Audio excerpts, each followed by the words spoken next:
So if you're constantly stressed about money, you're living paycheck to paycheck, or you just are feeling stuck financially, this video is for you. These habits in this video, these 6 habits that I'm going to outline, changed my life, and they can change yours as well. Hi, I'm Jason Ehlinger. I'm the CEO of Taika Translations and TVP team, and I was not always good with money. Plain and simple, I wasn't.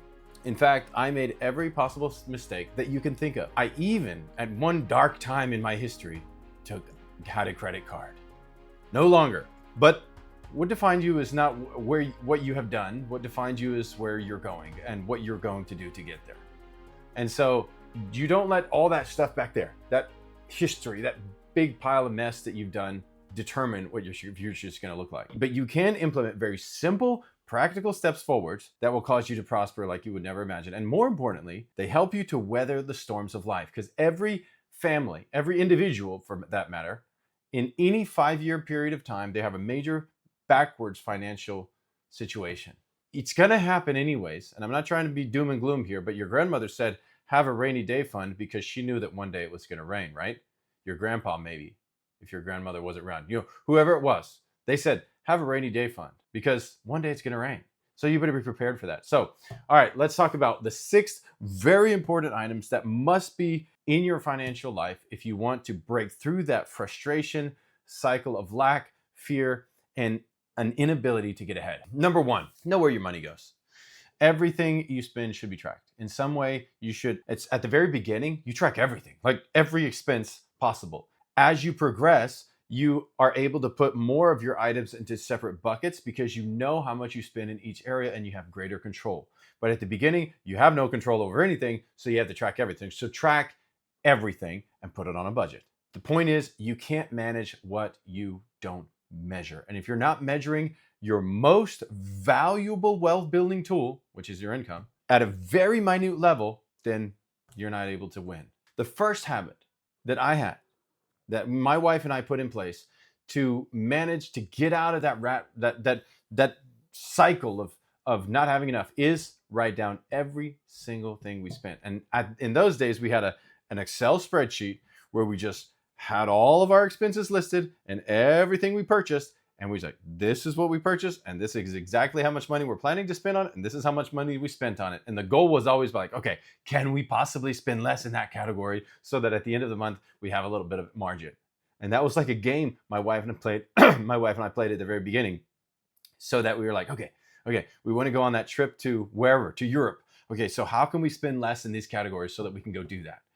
And it wasn't like who can spend more or who is selfish. It was like, okay, how could we're tracking the expenses. We've agreed on what we're going to do. How can we spend less? It does sound extreme, but once you see margin left at the end of each month and you get to feel that momentum, you're like, oh my gosh, how did I ever live without this? And it's exciting. It's a liberating experience, not one that's like restricted, because so many people thought like, they're like, well, you have to live on a budget. It sucks because you're so restricted. You can't do anything. But we found it's completely the opposite. When you track your expenses and you know where all your money's going and you can start to manage it, and then you manage it for the things that you want, your freaking life changes. So for you watching the video, do a 30-day money audit. Awareness of what you need to do is step 1. So track all of your expenses. I don't care if it's how much you spend on cookies or socks or toilet paper. Track it for a single month for yourself. Don't display it for the whole world to see. Nobody needs to see that. You need to see it so that you know where all your money is going. And this is very simple. You can use apps today, but in the most simple form, just make an Excel sheet or a Google Sheets doc on your computer, and then boom, track all your expenses. There's even free budget forms that you can just download, and they're super simple to use. Step 2, and I alluded to this in the first step, but my wife and I made a competition about this. Don't spend more than you earn. Now, for a lot of people at the very beginning, this is kind of like, oh my gosh, how are we going to do this? Because there's never enough at the end of the month and our savings is depleted. So the first step is to write all this stuff down and start tracking it. First, just track it. Don't even like try to spend less. Just track the money you spend. And after you track the money you spend, now ask the next month, this is the next 30 days, ask the question, how can I spend less than I earn? Because in order to build wealth, we're going to have to spend less, save more, and invest, right? We're not there yet. Don't worry. But right now, we just tracked the first month, we just tracked it. Step one. Step two, spend less on paper than I earn. This is obvious, but most people still break this rule. And they're like, I want to get wealthy. I want to get out of debt. I want to do all these things. I want to travel somewhere. But you're spending more than you earn each month and you just don't realize it, and you're not managing your resources that you have. But most people, you can spend less than you earn if you simply track where the money's going. And then you can channel that money, that extra margin that's left over, to where you want to meet your goals. And I used to have this mentality like, well, next month I'll make it back. Or next month I'll track it. Or next month, or next never comes. Do it today. Sit down today, grab your pen and paper, start writing down today. Well, I'm not at the beginning of the month. It doesn't matter. Track any 30-day period will be sufficient. Of course, from the 1st to the 31st or 30th, that's normally the easiest. But if you're not at that time of the month, just start today. If you start today, you get to the end of this month, and then you can start on the 1st, and you'll already have a couple weeks of practice by then. And that will be awesome, because that's what you need in order to be able to win. The real breakthrough, I think the paramount breakthrough for everyone in financial wealth building and freedom, comes when you realize if you can't afford it in cash, you can't afford it. And once you tell yourself like that, the little baby inside is like, no, I want to afford it. I'm so sick and tired of not having anything I want. And then you say, shut up, peanut butter breath. We're not buying it. We can't afford it because we don't have the cash. And when you tell that little baby inside of you, which I have one inside of me as well, so if you have one, you're in good company, okay? So no matter what stage of your life, you still have to put that little voice inside of you you have to quiet that little voice inside of you, because he's always there. He seems to never go away. My name's Jason, and I like stuff. I know the feeling, and just tell him to be quiet. But if you live below your means, remember that 5-year period, that 5-year major negative financial setback that I talked about? It happens to every single human on the face of the planet. You think you're unique, and I think I'm unique, but it happens to all of us. It's coming whether you're ready or not. Why don't we just be ready for it? That would be nice, wouldn't it? So live below your means. In preparation for that, we get to we live below our means. And even when your income grows, you still live below your means, making you feel much, much richer. Habit number 3. The habit number 3 is don't accumulate debt. Pay it off. Pay it off. Pay off your debt. You can do it. Somebody somewhere in your history said you have to have a credit score. You have to have a credit card. The little man can't get ahead. You will always be in debt. You can't just go buy a 4-wheeler with cash. You can't just buy a car in cash. You can't buy a house in cash. You can't do that stuff. But the truth is, you can. You absolutely can. And that lie has been told so loudly for so long, the entire culture has started to believe it. But it's an absolute falsehood. And you and I can.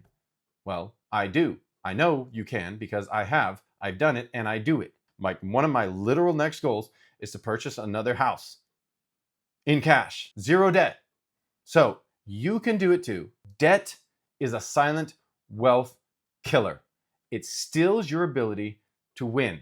When you have to pay Paul or pay Peter every single month, month after month after month, with interest, that's interest that's not going to you.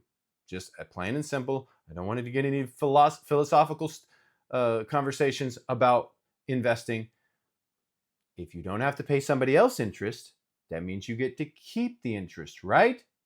Right. Just like a 1 + 1 = 2 kind of thing. Let's not overcomplicate it. So I made a list of every single debt that I had, smallest to largest. And we start attacking the smallest one. Pay a minimum payment on everything except the smallest one. And then all the extra margin, because now you're tracking your money and you know where all your money's going, and your goal is to get out of debt so that you can have more money. So you pay that smallest off with a vengeance. Maybe the first one's like $150 and it's been hanging around. You've been paying like $15 a month on it because that was a minimum payment. You didn't even pay more on that. Why would we pay something with a higher interest rate? That's bigger. That's a bigger amount. That would make a lot more sense, right? It does make a lot more sense. But if you were thinking about sense, you wouldn't be in this situation. So what you need to do is circle back to that small one, and get create a new behavior. The behavior is debt-free living. So pay off the small one, smallest to largest, until you're completely debt-free. It can be done. Thousands and thousands and thousands of people have done this. And remember what your number one wealth building tool is. It's not the lottery ticket that you're going to buy at the gas station.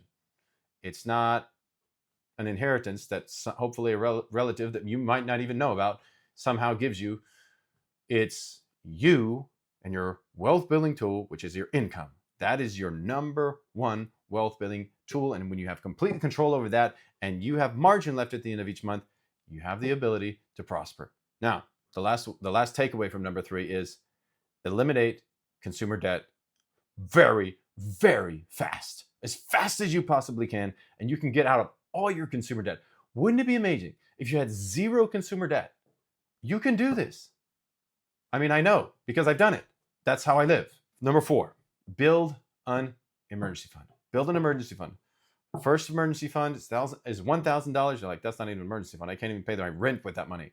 Okay, I know this. But the point is to motivate you to get out of debt fast. So first of all, you save $1,000 and then you save a 3 to 6 month emergency fund. Okay, that's it.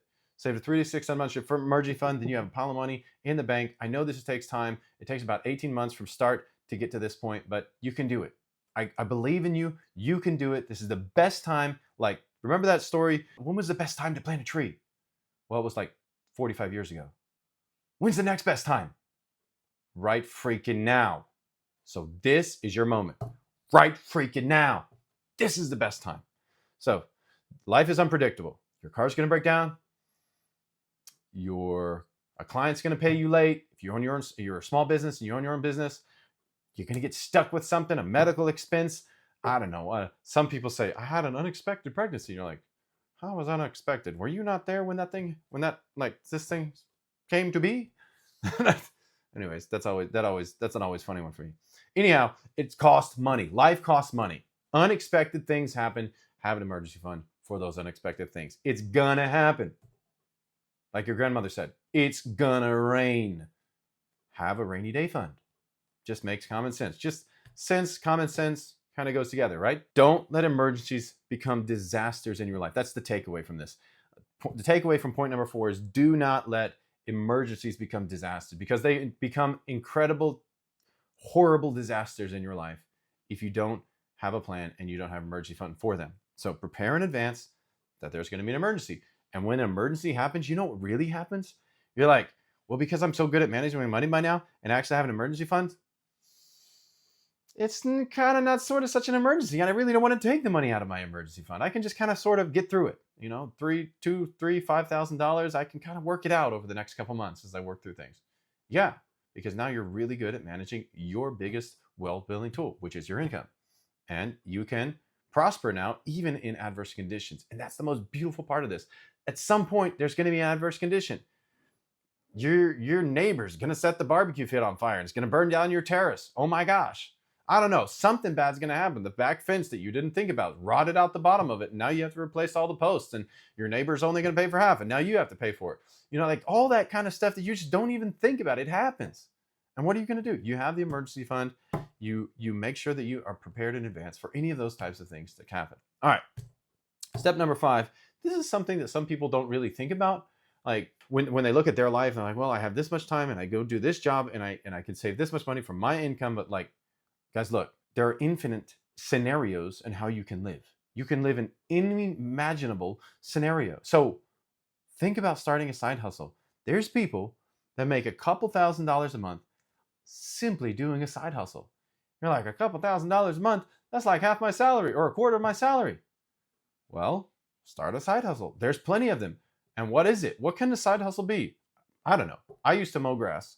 I heard one kid cleaned trash cans in a rich neighborhood. I mean, rich people, we don't like stinky trash cans. So somebody come along and say, hey, I'll clean it $20 a month. More power to you. Please clean out our trash can. It would be so nice. Don't have flies and maggots flying around. I know that's kind of nasty, but you know, walk dogs. Heard one guy had a poop scooping business, for goodness sake. I mean, that sounds nasty, but he made millions scooping poop. Like, start a side hustle. There are infinite possibilities out there in this day and age. Put an average, think of a service that you can provide to other people, put an ad out there in the newspaper or on Facebook or wherever, whatever classifieds media you can get stuff out in front of people's eyes that will pay you for stuff is, and let them pay you for doing the service. So start a side hustle. You don't have an earning problem. You have a limited income stream. If you're in a contractual job and you're sticking there for years and years and years and you're growing your career and that's the salary, well, think about the side hustle. That is the definite option. It's not forever. You don't have to side hustle forever and never and never until you get your emergency fund in place. Once you have your emergency fund in place, you can take a step off the gas a little bit because you've paid off all your consumer debt and you have your emergency fund in place. And now it's just very intentional allocation of our income going forward because now we have control. So don't just cut expenses. Supplement your income with other opportunities. And if you're in a dead-end job, don't stay there. I mean, you're like, oh my gosh, I'm afraid of going to work somewhere else. Yeah, but aren't you afraid? Aren't you more afraid of staying where you are for the next 20 years and getting nowhere? Okay, now if your job has great potential and you can move it and you can move the needle by applying yourself more power to you. Do that. Do that, help your team, help your boss, help your entire community, and grow your income. But if you're in a dead-end job that's not going to go anywhere and you're sure of that, then look for other opportunities where you can grow your income. Like literally get more money from you because you can produce a ton more money if you serve more people and help more people more ways. So I want to leave that kind of takeaway with you from this point. It's don't just cut your expenses. Grow your income. You have that potential. You can do it. Habit number 6, invest, especially invest in yourself. A kid asked me the other day, if I have $5,000, where should I invest it? And when you're very young and you want to make a bunch of money and you haven't completed all of your formal academic training, my very first advice is invest it in your mind. Invest your money in learning something. Even if you don't want to go to a college, a university, like learn a skill.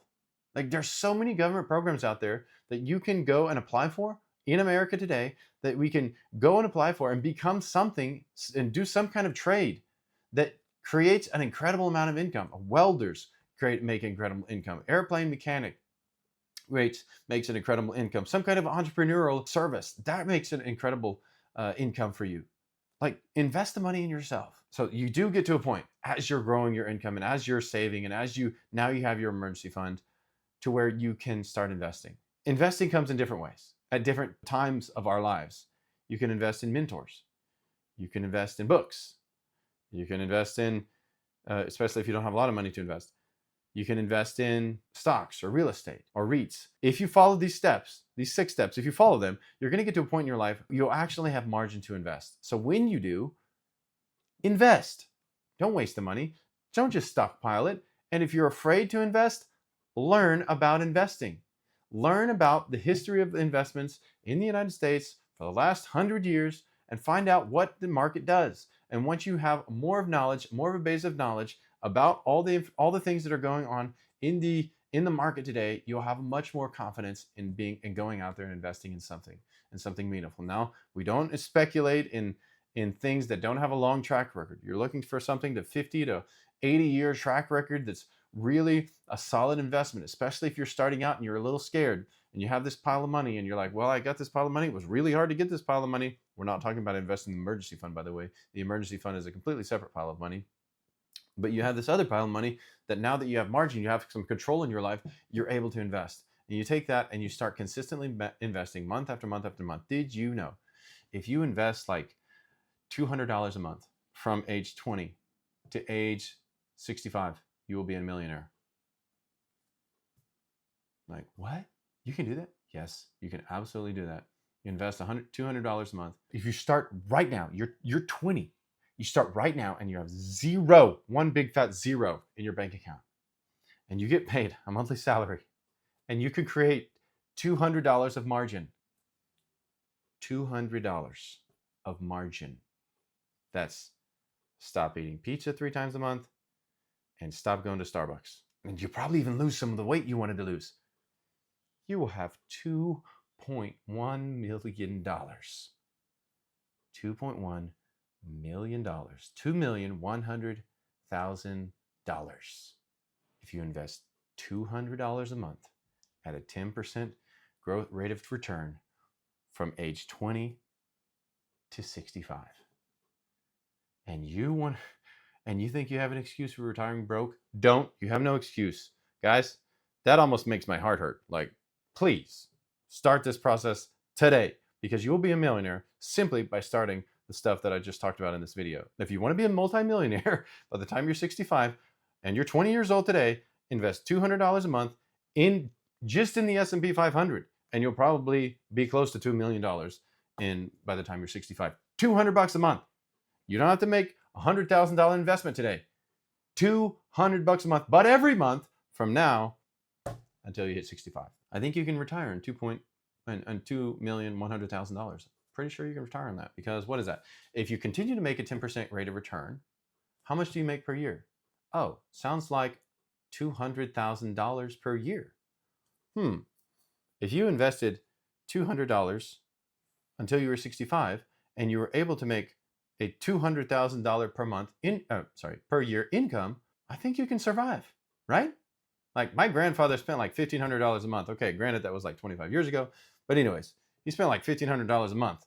And I mean, so I'm not thinking that I'm going to be going crazy when I'm 65 plus. Like, we're going to have a good life, right? Comfortable life, but we're not going to be going crazy. We're not going to spend millions and millions and millions and millions. Most people don't, right? You don't have to either. Well, the point is, if you save money and a little money over a really long time, you'll be able to invest, and that return on investment will help you not to have to retire broke. The takeaway from this 6th point is invest in things that pay you dividends. Invest in things that pay you back. Now, I don't just mean invest in stocks that pay you dividends. That's not what I mean. I mean, in that sense, I want you to invest, but invest in mutual funds. Invest in index fund or a mutual fund if you're really conservative. Okay, that's great investing, and that'll get you there. Invest in things that pay you money back.